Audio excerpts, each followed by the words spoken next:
Everybody, I hope you had a fantastic Thanksgiving, got to spend some time with family and friends. My name's Chad Morocco. I'm a realtor in Massachusetts, Southern New Hampshire. If you're not sure who I am, I just want to give you a quick market update.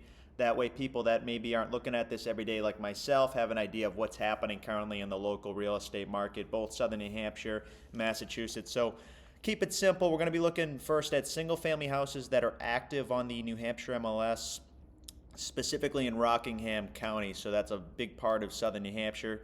And let's look what's out there. There's going to be 352 total single family houses for sale today, December 1st, 2025, heading into the last month of the year. Average days on market is 78 days, so things have been sitting longer than what we've experienced in the past, with a median 54 days on market. Now, this is some surprising data to me right here. The average listing price right now is over $1 million in Rockingham County, so obviously that's really high compared to what we've been used to. And again, you have this high number that's going to pull that up. So we like to look at the median, which is still just under 800,000, right at that 800,000 number essentially. I don't know how many people that could afford that at today's interest rates. So let's take a look at what we're seeing. A lot of these houses, basically organized days on market from descending and down. And the first thing I notice is a lot of new construction houses on the market that have been on for over a year in some of these towns. So we got new construction in Hampton, Salem, Newton, Portsmouth, Greenland, Kensington, Atkinson. Oh, that's a piece of land. Yeah, new construction. So a lot of these towns sitting on the market, for 200 to 400 days. And if you are a home buyer looking for new construction in Southern New Hampshire, right now is a good opportunity, in my opinion. You could get a builder that could give you a permanent buy down for a 30-year fixed in the fives. You could strategically, negotiate the price or whatever really benefits your specific situation. And this also kind of tells me, I do a lot of new construction in Massachusetts, and in certain towns there's not a lot of land left. New construction from the last few years, between me and my partner Eric, we've seemed to have been able to get houses under agreement relatively quickly. We do work with some great builders that are putting out good product, so that helps. But at the end of the day, land in Massachusetts is tough to come by, so the new construction seems to go off the market quicker, where some of these southern New Hampshire towns maybe haven't fully come to the conclusion that this is what things cost now, $1 million plus. Maybe the New Hampshire property taxes are also inflating these mortgage prices, so people just aren't able to afford it. So you really do need to be cautious as a New Hampshire builder, in my opinion, because the market doesn't seem to have adapted to these $1 million prices just yet.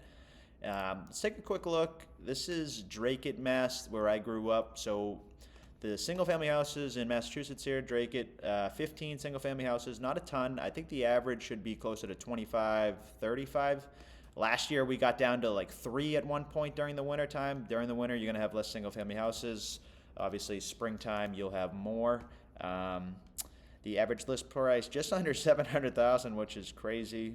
And you have average days on market 41 days. So Dracut, in my opinion, it's been a hot market, and despite interest rates staying relatively higher, in the 6% compared to 2020 and 21, it's been a solid market because you have a lot of people that are coming up out of the city, out of Boston. Like my parents' street, we just got a new neighbor, guy moved up from Burlington, and he's getting a really large, 3,300 square foot house for 750,000, and he thinks he just, hit the lottery on that one, where people in Dracut, they're used to their farm town, they're used to, maybe 300, 400, $500,000 houses, so it's hard to kind of wrap your brain around it. And I think eventually, within the next couple of years, you will see this New Hampshire market start to get more acclimated too, because you just have people that slowly move their way up. That's just how real estate's been working in this part of the state or the country. I do quite a bit of business in the tri-towns of Massachusetts. So our office is in Middleton, Mass. The tri-towns, you got Middleton, Topsfield, and Boxford. And this is kind of not too surprising, but the market has almost come to a halt, it seems like, the last few months since summer. It's been a slow market. I mean, these houses were flying off the shelf a year, 2 years ago, or maybe more like 2 years ago. But you have 30 single family houses for sale in these three towns, which isn't a ton, so not even a ton of inventory. And the average list price 1.4 million. So this is again luxury market. You have people that are spending 1.4 on average right now. Last year, 2024, the average sale price was, I believe, 1.15 million. And you have 88 days on market on average. So you definitely seeing quite a bit of price cuts. That's what these blue numbers are representative of.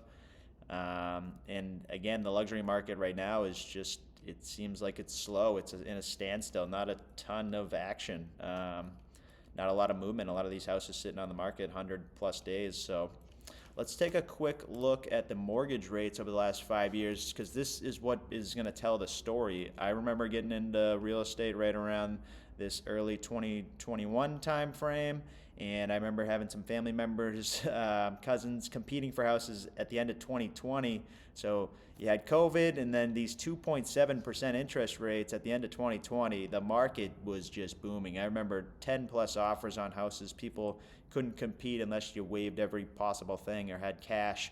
And the market continued to stay pretty strong, even up into these 5%. Obviously, it maybe slowed down a little bit. People started to get more used to it, and it continued, I think, until the end of 2022 before we saw like an official slowdown. But again, I had some first-time home buyers looking for property right around this time frame after we had this drop from about 8% down to, again, the mid-6s.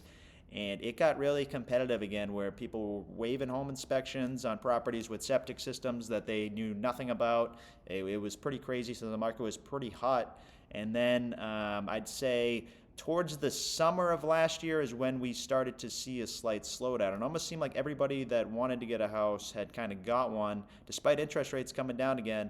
And since we've been coming back up into 2025, if you look at the volume, I believe it's like 4 million houses that are being transacted last year, which is the lowest since the great financial crisis.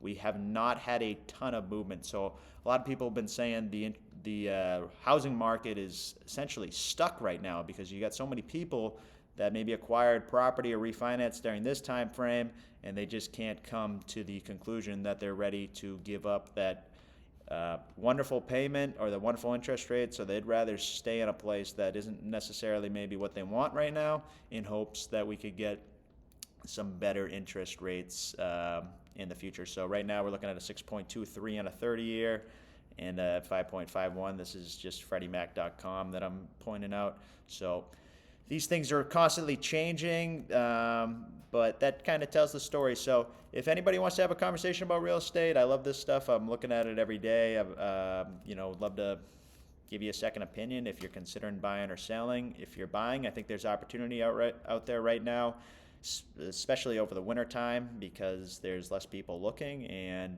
you could definitely have the leverage with the inventory stacking up and days on market stacking up. If you're a seller, you need to be very cognitive of your situation and where your house really falls into the market, and position it correctly so that way it doesn't get stale, because right now you definitely have a market it's unique, and it really depends on where you are located, geographically.